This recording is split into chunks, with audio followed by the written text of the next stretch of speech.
ಬಾಯ್ ಮಾಡ್ತಾ ಇನ್ನು ಬಾಯ್ ಅಳ್ಬಾರ್ದಾಯ್ತಾ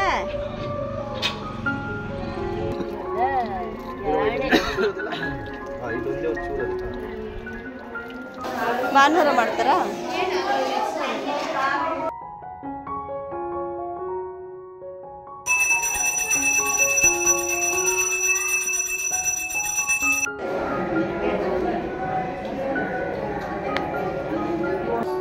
ಚೆನ್ನಾಗದ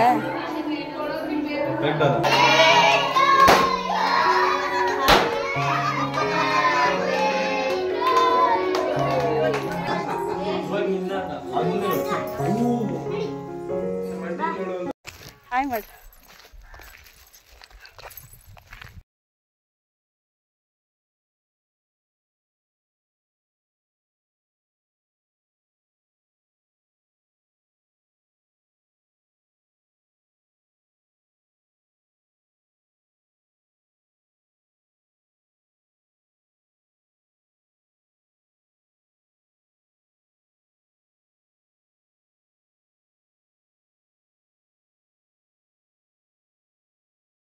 ಸರಿ ಬೋರ್ಡ್ ಮಾಡಿಸ್ಕೊತೀಯಾ ಬೋರ್ ಮಾಡ್ಕೊತೀನಿ ಯಾರು ಕೊಡ್ತೀವಿ ನಿನ್ನ ಕೂದಲೆಲ್ಲ ಮಕ್ಕಳಿಗೆ ಮಕ್ಳುಗ ದೇವ್ರಿಗೆ ಅಮ್ಮ ಮಾಡ್ಸೋಣ ಬೋರ್ಡ್ ಮಾಡ್ಸೋಣ ನಿನಗೆ ಬೋರ್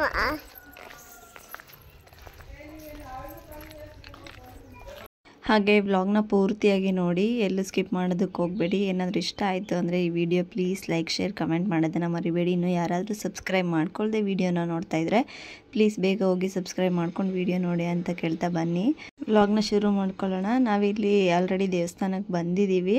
ದೇವಸ್ಥಾನಕ್ಕೆ ಬಂದು ಎಲ್ಲರೂ ಕೂಡ ಪ್ರಸಾದ ಮಾಡೋದಕ್ಕೂ ಕೂಡ ಎಲ್ಲ ರೆಡಿ ಮಾಡ್ಕೊತಾ ಇದ್ರು.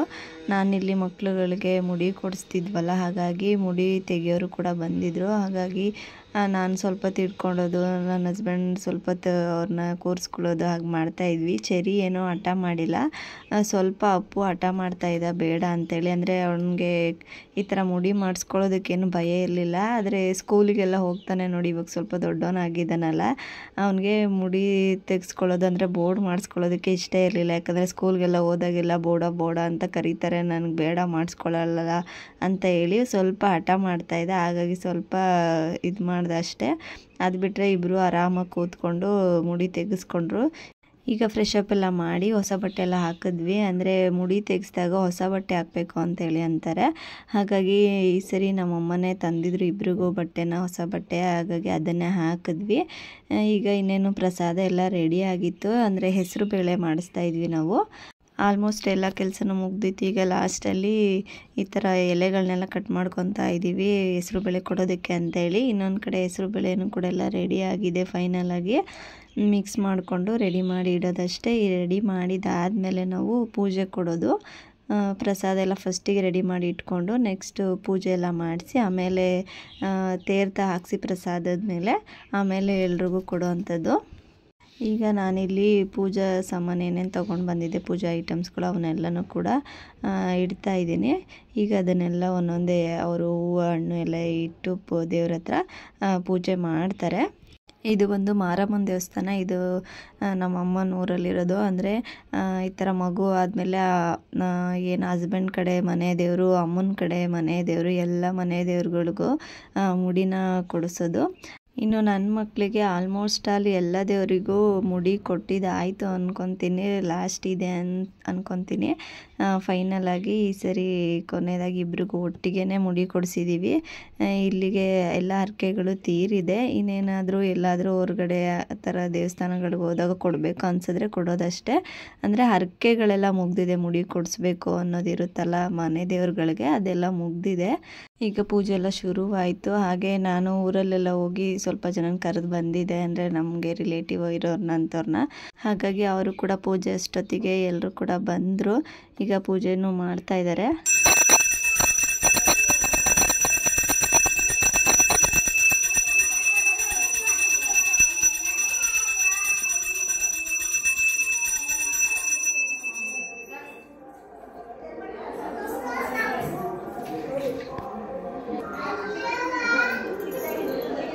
ಪೂಜೆ ಎಲ್ಲ ಮುಗಿಸ್ಕೊಂಡು ನಾನಿಲ್ಲಿ ಸ್ವಲ್ಪ ಜನಕ್ಕೆ ಅರಿಶಿನ ಕುಂಕುಮ ಹೂವು ಎಲ್ಲ ಕೊಡ್ತಾ ಇದ್ದೀನಿ. ಮನೆಯಿಂದನೇ ಎಲೆ ಅಡಿಕೆ ಹೂವು ಎಲ್ಲ ತೊಗೊಂಡು ಬಂದಿದೆ, ಹಾಗಾಗಿ ಅದನ್ನು ಕೂಡ ಸ್ವಲ್ಪ ಜನ ಕೊಟ್ಟೆ ಅಲ್ಲಿದ್ದವ್ರಿಗೆ.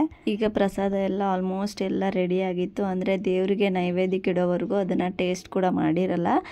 ಹಾಗೆ ಇಟ್ಟು ಈಗ ಪೂಜೆ ಎಲ್ಲ ಮುಗ್ದಿದ್ದಾದ್ಮೇಲೆ ತೀರ್ಥ ಎಲ್ಲ ಹಾಕ್ಸಿದ್ದಾದಮೇಲೆ ಯಾರಾದರೂ ಒಬ್ಬರು ಸ್ವಲ್ಪ ಟೇಸ್ಟ್ ಮಾಡಿ ಏನು ಹೆಚ್ಚು ಕಡಿಮೆ ಇದೆ ನೋಡಿ ಬೇಕಂದರೆ ಹಾಕಿ ಇವಾಗ ಎಲ್ರಿಗೂ ಕೂಡ ಕೊಡುವಂಥದ್ದು.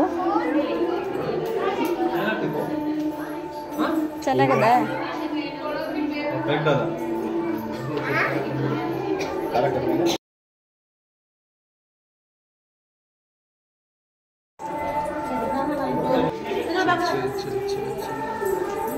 ಪ್ರಸಾದ ಅಂತೂ ತುಂಬಾ ರುಚಿಯಾಗಿ ಬಂದಿತ್ತು, ಚೆನ್ನಾಗಾಗಿತ್ತು. ಎಲ್ಲರೂ ಕೂಡ ಅದನ್ನೇ ಹೇಳ್ತಾಯಿದ್ರು. ಹಾಗೆ ಪ್ರಸಾದ ಎಲ್ಲ ತೊಗೊಂಡು ಎಲ್ಲರೂ ಅವ್ರವ್ರ ಮನೆಗಳಿಗೆ ಹೋದರು. ನಾವು ಕೂಡ ಪೂಜೆ ಎಲ್ಲ ಮುಗಿಸ್ಕೊಂಡು ಏನೇನು ತೊಗೊಂಡು ಬಂದಿದ್ವಿ ನೋಡಿ ಐಟಮ್ಸ್ ಮನೆಯಿಂದ ಅದೆಲ್ಲ ವಾಪಸ್ ಮನೆಗೆ ತೊಗೊಂಡು ಹೊರಟ್ವಿ.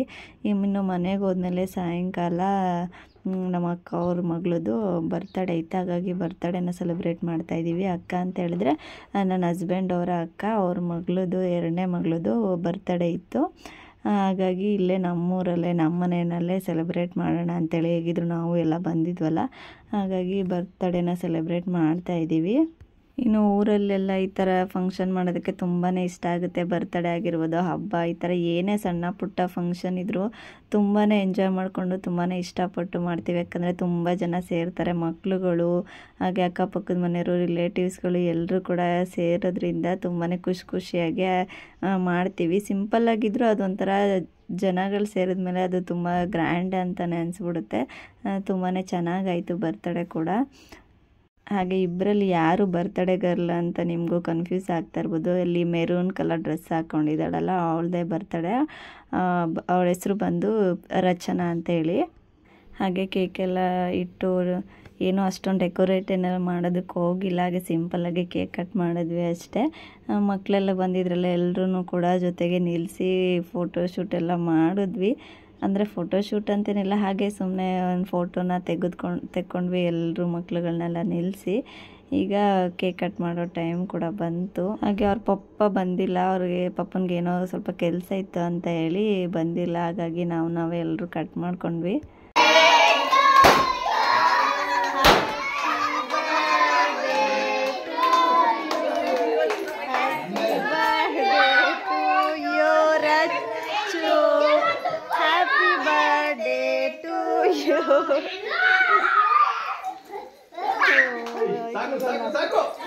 ಬಿಡು, ಆಡ್ಲಿ ಬಿಡು, ಜಾಗ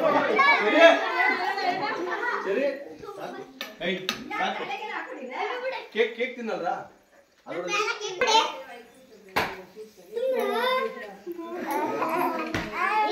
ಬೇಡ ಬೇಡ ಅಲ್ಲಿ ಕೇಕ್ తీసుకో.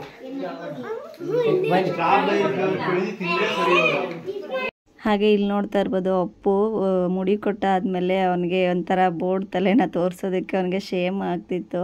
ಹಾಗಾಗಿ ಟೋಪಿ ಇರುವಂಥ ಟೀ ಶರ್ಟ್ನ ಹುಡುಕಿ ಹಾಕ್ಕೊಂಡು ಟೋಪಿನೇ ಹಾಕ್ಕೊಂಡಿದ್ದ. ತೆಗಿಯೋದಕ್ಕೆ ರೆಡಿ ಇರಲಿಲ್ಲ, ಅವನು ತೆಗಿತಾನೇ ಇರಲಿಲ್ಲ. ಒಂಥರ ಅವನಿಗೆ ಶೈ ಫೀಲ್ ಆಗ್ತಾಯಿತ್ತು ಅವನಿಗೆ ಜಾಸ್ತಿ. ಅದಕ್ಕೋಸ್ಕರ ಅವನು ಮುಡಿ ಕೊಡಿಸ್ಕೊಳ್ಳೋದಕ್ಕೆ ರೆಡಿ ಇರಲಿಲ್ಲ. ಬೇಡ ಅಂತ ಸ್ವಲ್ಪ ಹಠ ಮಾಡ್ತಾಯಿದ್ದ. ಇನ್ನು ಮಕ್ಕಳೆಲ್ಲ ನೋಡ್ತಾ ಇರ್ಬೋದು ಎಷ್ಟು ಚೆನ್ನಾಗಿ ಎಂಜಾಯ್ ಮಾಡ್ತಾ ಇದ್ದಾರೆ ಅಂತ ಹೇಳಿ. ತುಂಬ ಚೆನ್ನಾಗಾಯಿತು ಬರ್ತಡೇ. ಹಾಗೆ ಈ ವ್ಲಾಗ್ ಮುಖಾಂತರ ಈ ವಿಡಿಯೋ ನೋಡ್ತಾರೆ ಎಲ್ಲರೂ ಕೂಡ ರಚನಾಗೆ ಒಳ್ಳೆ ಆರೋಗ್ಯ ಆಯುಷ್ಯ ಕೊಟ್ಟು ಕಾಪಾಡಲಿ ಅಂತ ಪ್ರೇ ಮಾಡ್ಕೊಳ್ಳಿ ಅಂತ ಹೇಳ್ತಾ ಈ ವ್ಲಾಗ್ನು ಕೂಡ ನಾನು ಇಲ್ಲಿಗೆ ಎಂಡ್ ಮಾಡ್ತಾ ಇದ್ದೀನಿ. ಏನಾದರೂ ಇಷ್ಟ ಆಯಿತು ಅಂದರೆ ಪ್ಲೀಸ್ ಲೈಕ್ ಶೇರ್ ಕಮೆಂಟ್ ಮಾಡೋದನ್ನು ಮರಿಬೇಡಿ. ಮತ್ತೆ ಸಿಗ್ತೀನಿ ಇನ್ನೊಂದು ಹೊಸ ವ್ಲಾಗ್ ಜೊತೆ.